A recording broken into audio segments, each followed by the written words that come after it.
Value zone hyper mart ఇప్పుడు మన అమీర్పేట్ లో ఈ సెప్టెంబర్ 18న గొప్ప ప్రారంభం. నమస్తే రమగారు. నమస్తే జయ. రమగారు, మనము సప్త చిరంజీవులు వీళ్ళ గురించి చెప్పుకుంటూ ఉన్నాం కదా, ఈ రోజు ఎవరి గురించి చెప్తారు? అశ్వత్థామ బలిర్వ్యాసో హనుమాన్సే విభీషణ. అశ్వత్థామ బలి వ్యాసుడు హనుమాన్ను చెప్పేశాం. విభీషణుడు కథ చెప్పాలి. విభీషణుడు అనగానే ఒక ప్రత్యేకమైన ఫీల్, చిరంజీవిత్వాన్ని పొందాడు అతను. అయితే ఇప్పుడు అశ్వత్థామ బలి రాక్షసుడు, వ్యాసుడు హనుమంతుడు మనకు తెలిసిందే. రాక్షసుడైన బలికి చిరంజీవిత్వం ఎట్లా వచ్చింది? భగవంతుడికి దానం చేయటం వల్ల. ఓకే, విష్ణుమూర్తికే, సాక్షాత్ విష్ణువుకే దానం చేయటం వల్ల అతని ఆ దాన గుణాన్ని మెచ్చి భగవంతుడు అతనికి వరం ఇచ్చాడు. విభీషణుడి విషయంలో ఆయన యొక్క తపస్సు వల్ల ఆయనకి చిరంజీవిత్వం వచ్చింది. ఇప్పుడు ఈ విభీషణుడు ఎవరు? బ్రహ్మమానస పుత్రుడు పులస్త్య బ్రహ్మ. పులస్త్య బ్రహ్మ కుమారుడు విశ్రావసువు. ఈ పులస్త్య బ్రహ్మకి ఒక చిత్రమైన కథ చెప్తారు. ఆయనట తీవ్రంగా తపస్సులో మునిగి ఉండేవారు, ఎంతో తపస్సు చేసుకునేవాళ్ళు. అయితే ఈ తపస్సు చేసుకునే క్రమంలో వారా వీర అందరూ వచ్చి ఆయనకి డిస్టర్బెన్స్ వస్తుందని, ఎవరైనా ఇక్కడికి స్త్రీలు గనక వచ్చి తనని డిస్టర్బ్ చేస్తే అసలు ఆ తపోవనంలో కడుగు పెడితే గర్భవతులు అయ్యేలాగా ఒక ఇది పెట్టారు నియమం. తృణబిందుడు అనే మహర్షి కుమార్తె అది మనకు తెలియక వచ్చింది, ఆమె గర్భవతి. అప్పుడు ఆయన ఏమన్నారు, ఈమెను స్వీకరించమని పులస్త్య బ్రహ్మకి చెప్పారు. వాళ్ళకి పుట్టిన కుమారుడు విశ్రవసువు.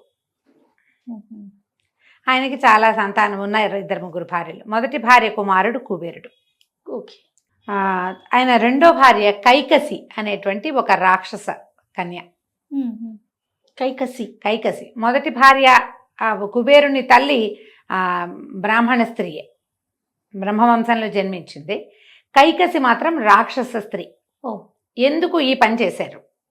దీనికి ముందుగా ఏం చెప్పుకుంటాం మనం? విష్ణు పార్షదులు, విష్ణువు యొక్క ద్వారపాలకులైనటువంటి జైవిజయులిద్దరూ రాక్షస జన్మలు ఎత్తాలి. మొదటిసారిగా వాళ్ళు ఎలా పుట్టారు? హిరణ్యాక్ష హిరణ్యకశిపులుగా పుట్టారు. అవును, కృతయుగంలో జరిగింది. త్రేతాయుగం నాటికి ఇప్పుడు రాక్షసులుగా జన్మించాలి అంటే విశ్రవసువేమో బ్రాహ్మణుడు, ఆయనకి భార్య అయ్యే ఆవిడ, ఆయనకి సంతానంగా రావణ కుంభకర్ణులు జన్మించాలంటే రాక్షస స్త్రీ వల్ల అయితే వాళ్ళకి రాక్షస గుణం మితోతికంగా ఉంటుంది. అందుకని కైకసిని తెచ్చి పెళ్లి చేశారు ఈయనకి. ఓకే. ఆమెకి జన్మించారు 3 కుమారులు, రావణుడు, కుంభకర్ణుడు, విభీషణుడు. అయితే ఈ రాక్షస పుట్టుకలు పుట్టిన వాళ్ళందరికీ కూడా మరణం తథ్యం. ఎందుకంటే వాళ్ళ వంశాలలో అమరత్వం లేదు. అమరత్వాన్ని సాధించుకోవాలి వాళ్ళు. ఒకటి అమరత్వాన్ని సాధించాలి అంటే ఇక మరణం లేకుండా. అందులో కొంతమంది మోక్షాన్ని సాధించాలనే ఆలోచన ఉన్న వాళ్ళు కూడా ఉన్నారు. ఇదే కాకుండా త్రిలోకాధిపత్యం కావాలి, ఈ ప్రపంచమంతా నా అదుపులో ఉండాలి, నేను అత్యంత బలశాలిని కావాలి, ఇలాంటి భావాలు, తీవ్ర భావజాలాలు ఉన్నవాళ్ళు ఎప్పుడూ ఉంటారు. అవును. ఈ రకరకాల భావజాలాలతోటి రావణుడు, కుంభకర్ణుడు, విభీషణుడు 3 తపస్సు చేశారు. రావణాసురుడు అమరత్వాన్ని కోరుకున్నాడు. అమరత్వం కుదరదు, ఇంకేదైనా వరం కోరుకోమంటే నరవానరుల వల్ల తప్ప ఇంకా ఎవ్వరి వల్ల భయం లేకుండా అత్యంత బలశాలిగా ఉండటం, త్రిలోకాధిపత్యాన్ని సంపాదించడం, అవన్నీ కోరుకున్నాడు లిస్టు. అవును. ఆయన ప్రకారము ఆయనకి లభించినాయి. దీంతో పాటుగా ఇంకా ఏం చేశాడు? ఆయన తపస్సులో ఒక్కొక్క తన శిరస్సుని నరికి యజ్ఞానికి ఆహుతి చేస్తూ కూడా తపస్సు చేశాడు. తీవ్రమైన తపస్సు.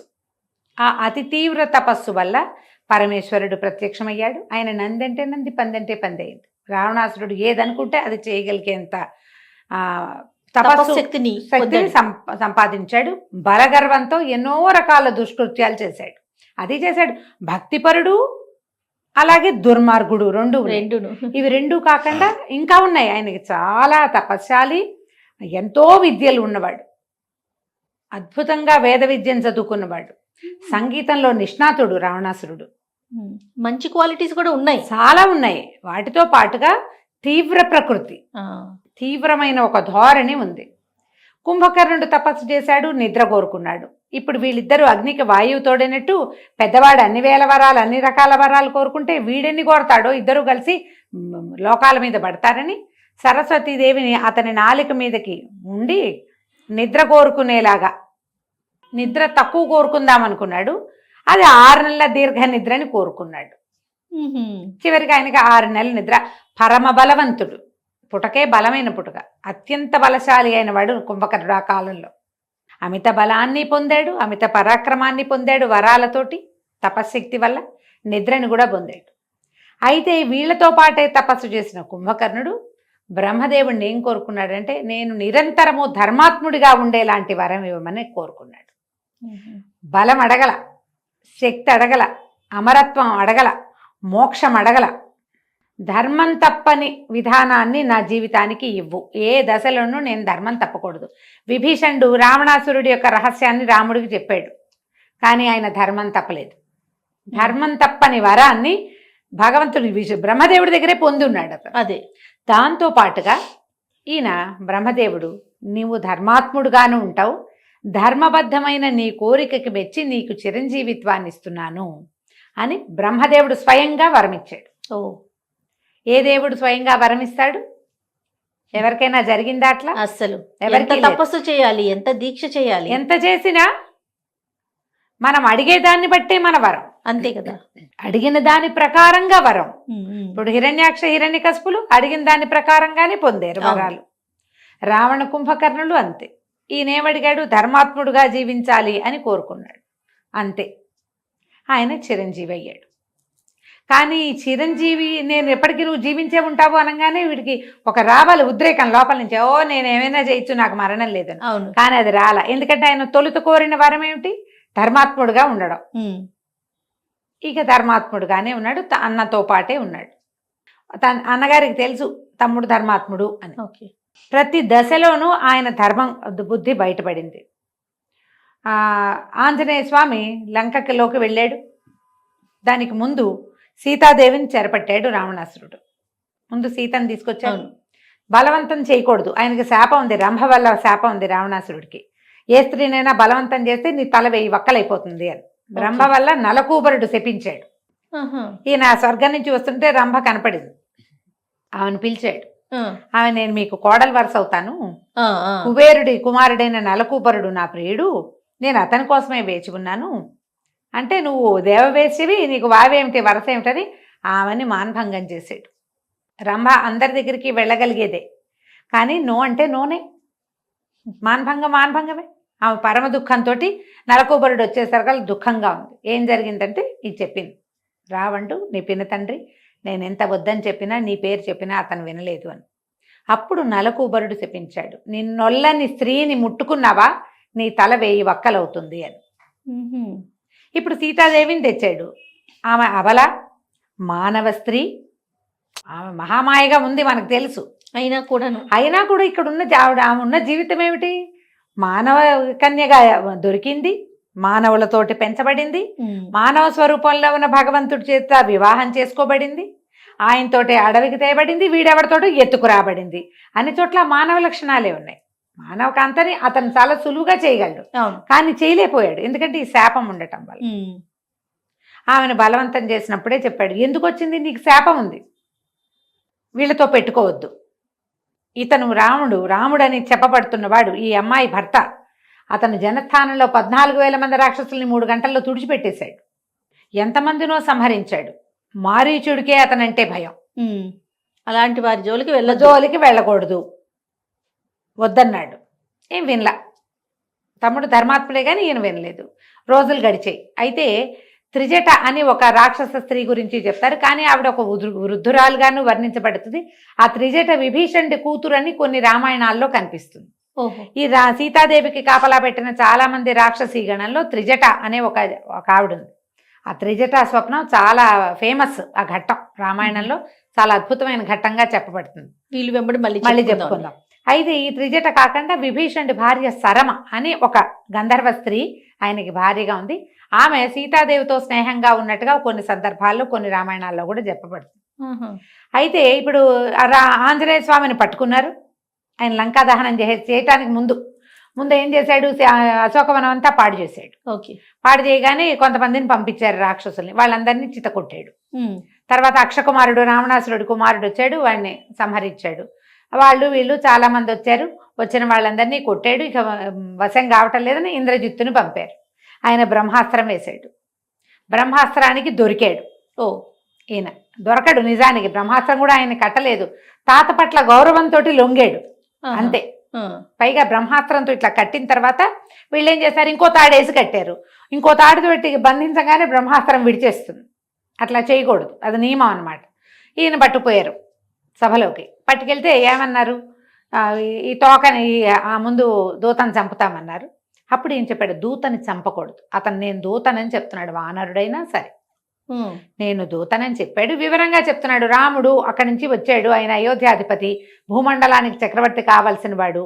ఆయన భార్యను నువ్వు తెచ్చావు, మర్యాదగా మా అమ్మగారిని మాకు ఇచ్చేసేయి అని చెప్పాడు. ఈయన వినలేదు. సంహరించాలంటే విభీషణుడు ఒప్పుకోలే సభలో. దూత ఎప్పుడూ చంపదగిన వాడు కాదు. నువ్వు అవుననో కాదనో ఒక మాట చెప్పి పంపే, అంతే అంతే. నువ్వేమన్నావో వాళ్ళకి తెలియాలి తప్ప దూతని పొరపాటును కూడా చంపడానికి వీల్లేదని పట్టేశాడు గట్టిగా. దాంతో వీళ్ళేమనుకున్నారు, సరే దూతను చంపకూడదు, కానీ ఇది వానరము, ఇది వచ్చినవాడు వానరుడు కాబట్టి వానరుడికి తోకలో వాడి శక్తి అంతా తోకలోనే ఉంటుంది, తోకే కదా దాని విలువ. అందుకని తోకకు బట్టలు చుడితే ఆ ఆంజనేయ స్వామి మొత్తం లంక అంతా దహనం చేసి పోయాడు. కథ నడిచింది. అక్కడి నుంచి రాముడు మొత్తం సైన్యంతో కలిసి లంకా నగరం మీదకి దండుకు బయలుదేరాడు. దండయాత్రకు వచ్చారు. వచ్చిన తర్వాత ఈయన ఒప్పుకోలే. నువ్వు ఇది లంకాని పాడు చేయటానికి ప్రయత్నం చేస్తున్నావు అని అన్నయ్య మీద తిరగబడ్డాడు. ధర్మం చెప్పాడు. ఎక్కడున్నా ధర్మం. నువ్వు ఏం చేసావు, ఆయన భార్యను తెచ్చావు, అడిగాడు, పంపించాడు దూతను, నువ్వు వినలేదు. వచ్చాడు, ఇప్పుడు కూడా మాకు అప్పచెప్పమంటున్నారు వాళ్ళు, ఇప్పుడు కూడా మేము వెనక్కి వెళ్ళిపోతాం. నువ్వు ఇలా చేయకపోతే గనక నువ్వు ఈ లంకానాశనానికి పూనుకుంటున్నావని అన్నయ్యని చాలా గట్టిగా దండిచ్చేశారు కదా. మిగిలిన వాళ్ళంతా రావణాసురుని సపోర్ట్ చేశారు, విభీషణుడు ఒక్కడే సపోర్ట్ చేయలే. ఒక పెళ్లి కాని కన్యని గనక నువ్వు తెచ్చితే వేరే కథ, నువ్వు వివాహితని తీసుకొచ్చావు కాబట్టి ఇప్పుడు ఇది ఏమైనా సరే ఈ యుద్ధానికి పనికిరాదు, ఇది అధర్మ యుద్ధం అన్నాడు. అనగానే రావణాసురుడు వెళ్ళగొట్టేశాడు. నువ్వు వెళ్ళిపోమన్నాడు, సభలోంచి వెళ్ళిపో, నువ్వు మాతో ఉండడానికి వీల్లేదన్నాడు. ఈయన ఇంట్లో కూర్చోవచ్చు, కానీ ఈయనకి ఏమనిపించింది, ధర్మం ఏ వైపు ఉందో ఆ వైపు ఉండాలనిపించింది. 4 మంత్రులతోటి లంకా నగరాన్ని వదిలిపెట్టి రాముడి దగ్గరకు వచ్చాడు. వీళ్ళు కొంత భయపడ్డారు, అతని తమ్ముడు. కాకపోతే ఆంజనేయ స్వామి చెప్పాడు, ఈయన ధర్మాత్ముడు, ఇతను సభలో దూతోన వచ్చహ అని చెప్పాడు, ఈయన్ని నమ్మచ్చని చెప్పేసరికి మాట్లాడుకున్నారు. అప్పుడు ఈయన రాముల వారు అతనితో మైత్రి స్నేహం చేశారు. స్నేహం చేసి ఆయనతోటి కలిసి ఉన్నారు. రావణాసురుడి గర్భంలో అమృత భాండం ఉంది, అది కొట్టమని విభీషణుడు చెప్పాడన్న మాట చెప్పలేం మనం, అది జరగల, రామాయణ వాల్మీకంలో లేదు అది. కానీ వీళ్ళ బలాలు బలహీనతలు ఆయన చెప్పగలిగాడు. ఆయనకి తెలుసు కదా. మరి వీళ్ళు కోటలోకి వెళ్ళాల, కోటని జయించే ప్రయత్నం చేయలే, కేవలం రావణాసురుడిని జయించే ప్రయత్నమే చేశారు. అవును, కోట జోలికి వెళ్ళాల, స్త్రీల జోలికి వెళ్ళాల, బాలుడి జోలికి వెళ్ళాల. యుద్ధం బయటే జరిగింది కానీ లోపలికి వెళ్ళలేదు. అంటే అక్కడ యుద్ధం చేసింది సాక్షాత్తు భగవంతుడు, రూపంలో ఉన్న భగవంతుడు, ధర్మాత్ముడు కదా ఆయన. ధర్మయుద్ధమే అంతే. ఇతన్ని కొట్టి ఆమెను తీసుకెళ్ళాలి అంతే, ఇంకేం అక్కర్లే మాకు. దీని మీద ఈ రాజ్యం మీద మాకు ఎటువంటి అధికారము అక్కర్లేదు అనుకున్నారు వాళ్ళు. ఆమెను తీసుకెళ్తాం ఒకటే. వాళ్ళు ధర్మాత్ములు, వాళ్ళ పక్కన చేరాడు ఈయన. యుద్ధం జరిగింది, రావణాసురుడు గతించాడు. రావణుడు కుమారులు తమ్ముళ్ళు మొత్తం అందరు వెళ్ళిపోయారు. ఇప్పుడు ఆ రాజ్యానికి వారసుడు ఎవరు, విభీషణుడు మాత్రమే. అవును, ఆయనకి సముద్ర జలాలతోటి అభిషేకం చేశాడు రాముడు. లంకా రాజ్యానికి నిన్ను రాజుని చేస్తున్నాను. అక్కడ ఇంకా స్త్రీలు ఆడవాళ్ళు ఉన్నారు, పిల్లలు ఉన్నారు లోపల. రాక్షస జాతి ఉంది, పోవాలా. ఓకే, రాక్షసులందరినీ అంతం చేయలా.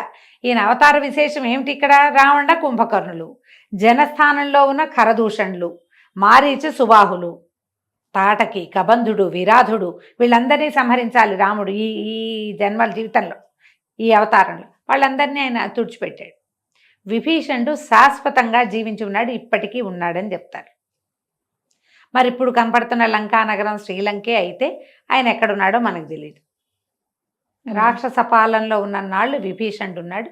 ఆయనకి మనకి ఇంకొక ఐతిహ్యం కథ ఏం చెప్తారంటే, వీళ్ళందరూ మళ్ళీ లంకా నగరం నుంచి పుష్పక విమానం ఎక్కి అయోధ్య నగరానికి వచ్చారు. రామ పట్టాభిషేకంలో విభీషణుడు కూడా పక్కనే ఉన్నాడు, వాళ్ళతో పాటు ఉన్నాడు. ఆయన వెళ్ళేటప్పుడు రాముల వారు తాము పూజించేటువంటి శ్రీరంగనాథుడి ప్రతిమా స్వరూపాన్ని విభీషణుడికి అప్పచెప్పారని పూజ చేసుకోవడానికి ఇచ్చారు. ఆయన విష్ణు భక్తుడు కాబట్టి అదేలేండి. ఇస్తే అది పట్టుకెళ్తూ ఉండగా ఆ శ్రీరంగనాథుడు భూమి మీద ఉండిపోయాడని, లంకా నగరానికి వెళ్ళకుండా ఇక్కడ తమిళనాట ఉండిపోయాడని ఒక కథ చెప్తారు. అంటే శ్రీరంగంలో ఉన్నారని ఆ ప్రతిమ అక్కడ ఉండిపోయింది. ఓకే. అందుకని ఆయన ప్రతిరోజు శ్రీరంగాన్ని ఉదయకాలం సేవిస్తాడని చెప్తారు.